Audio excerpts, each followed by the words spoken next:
Alors bonjour à tous, bonjour les modèleux. Alors on se retrouve pour une vidéo tuto que normalement je devais faire avec Jean-Marc de RC en PLS parce que c'est lui qui a trouvé la solution. Mais là, on m'a encore posé la question hier, donc ça fait trop long en délai. Donc je vais essayer de vous le faire. Je suis pas au top là-dessus parce qu'il faut quand même, faut une certaine habitude et c'est une opération qu'on ne fait pas souvent et qui n'était pas, je trouve, évidente parce que sur aucune autre radio que j'ai eu ce type d'opération à faire. Donc que je vous explique, j'ai une radio noble, c'est une radio assez connue que j'utilise. Pourquoi j'ai pris ça déjà? Je vous l'avais déjà présenté, c'est parce qu'elle fait, je suis gaucher et elle fait droitier gaucher. C'est-à-dire que comme moi, souvent les voitures de démo, ben, on les prête. Mais quand je passe à un droitier, je la passe comme ça, et quand moi je pilote, je la passe comme ça. Alors, j'en suis globalement, ça fait déjà un moment, ça fait plusieurs mois que j'ai cette radio, j'en suis quand même assez content au niveau de l'autonomie, de la prise en main, tout ça, c'est pas mal. Le truc qui m'inquiète un peu, c'est à force de la faire pivoter, ça devient de plus en plus souple. Et j'ai peur que ça me pose un problème par la suite. Enfin, on verra, mais c'est vrai que le rapport qualité-prix est quand même intéressant.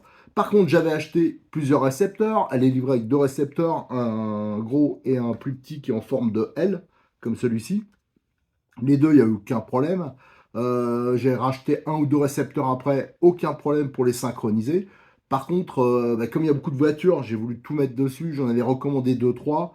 Impossible de les synchroniser avec la radio. Alors j'avais ouvert un sujet sur le forum, on me disait, mais non, c'est toi qui as fait une mauvaise manip, tout ça. J'ai même demandé en course, je suis allé avec la radio en course pour demander à des utilisateurs, des gars qui les utilisent en compétition, cette radio. On en regardait, ils ne comprenaient pas non plus pourquoi ça ne fonctionnait pas.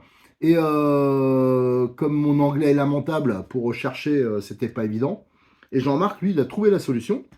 Il a vu qu'il fallait, alors moi je vous avoue que j'aurais jamais pensé à ça, qu'il fallait mettre à jour les récepteurs. Dans certains cas, je vous dis, parce qu'il y en a certains, ils ont marché d'entrée.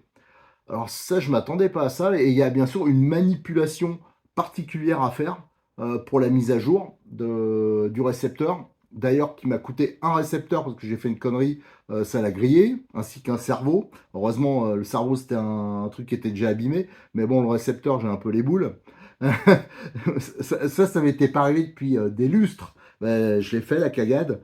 Donc, je voulais vous faire un petit tuto parce que je pense qu'il y a beaucoup d'utilisateurs qui commencent à utiliser cette radio. Et surtout, il y a peut-être d'autres radios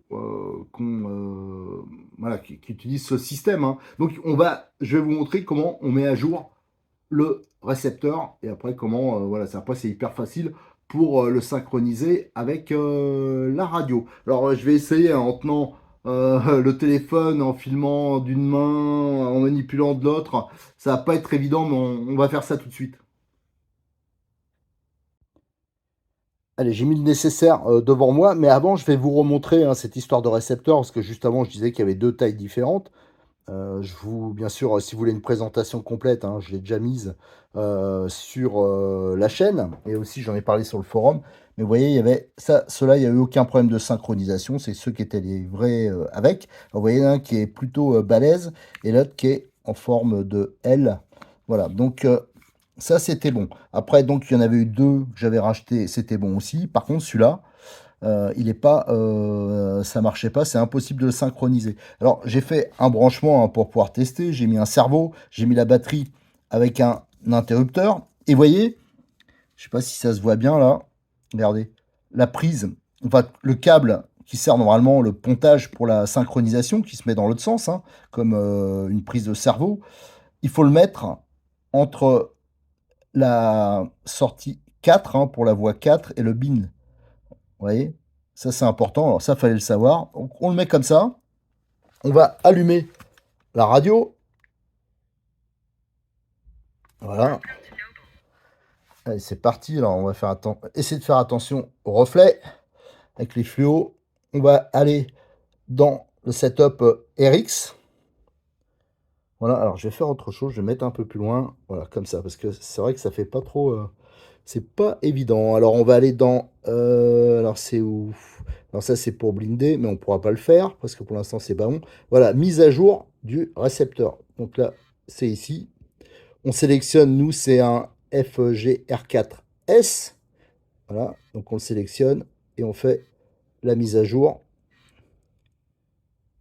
Et normalement, ça devrait marcher. Ah, j'ai peut-être pas allumé. Attendez. Hop, j'ai oublié. Alors c'est sûr que ça risque pas de marcher. Voilà, là c'est parti. Voilà, dès que j'ai allumé, voilà, la mise à jour est faite. Donc là, on peut revenir en arrière. On va aller sur le blindage. On le lance. Alors, il va pas marcher. Pourquoi? Parce que je l'ai pas mis. Alors, je vais changer. C'est vrai que là, c'était pas bon. Maintenant, il faut que je rechange la position du pontage. Alors, je vais le faire. Voilà, j'étais trop vite, hein. Donc là, j'ai coupé l'alimentation et vous voyez, j'ai remis la prise dans le bon sens, hein, donc pour faire la synchronisation. Donc là, c'est bon. Et j'avais été aussi trop vite au niveau de l'émetteur parce que bien sûr, je vais le mettre sur le bon canal avant de synchroniser. Alors, je vous dis, c'est pas un truc qu'on fait tous les 4 matins.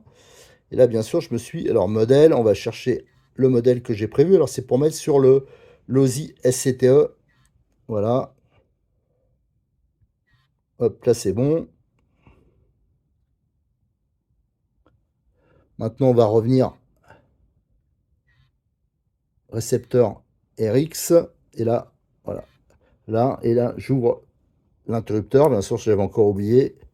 Et là, normalement, ça va faire la mise à jour. Et là, hop, c'est bon. Donc voilà, c'était juste pour vous montrer ça parce que ça paraît pas grand-chose. Mais c'est quelque chose qui m'a fait galérer longtemps et que beaucoup de gens comprenaient pas. Alors merci Jean-Marc, hein, parce que peut-être que si tu n'avais pas été là, je serais toujours dans ma petite galère.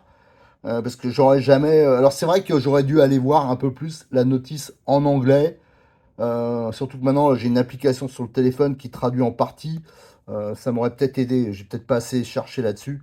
Mais, euh, mais voilà. En tout cas, il faut le savoir, hein, si vous achetez cette radio, c'est vraiment particulier. Alors, ce serait intéressant qu'il y ait des témoignages, hein, si on a d'autres qui ont des radios où il faut faire ça aussi. Mais moi, c'était vraiment la première fois où je devais faire une mise à jour du récepteur. Maintenant, vous avez ce petit tuto, hein, j'espère qu'il vous sera utile. Donc une petite vidéo courte, mais voilà, il me semblait nécessaire de la faire. Allez, à très bientôt sur notre chaîne YouTube et sur le forum de rcmal.com. Et n'oubliez pas de liker les vidéos et de vous abonner.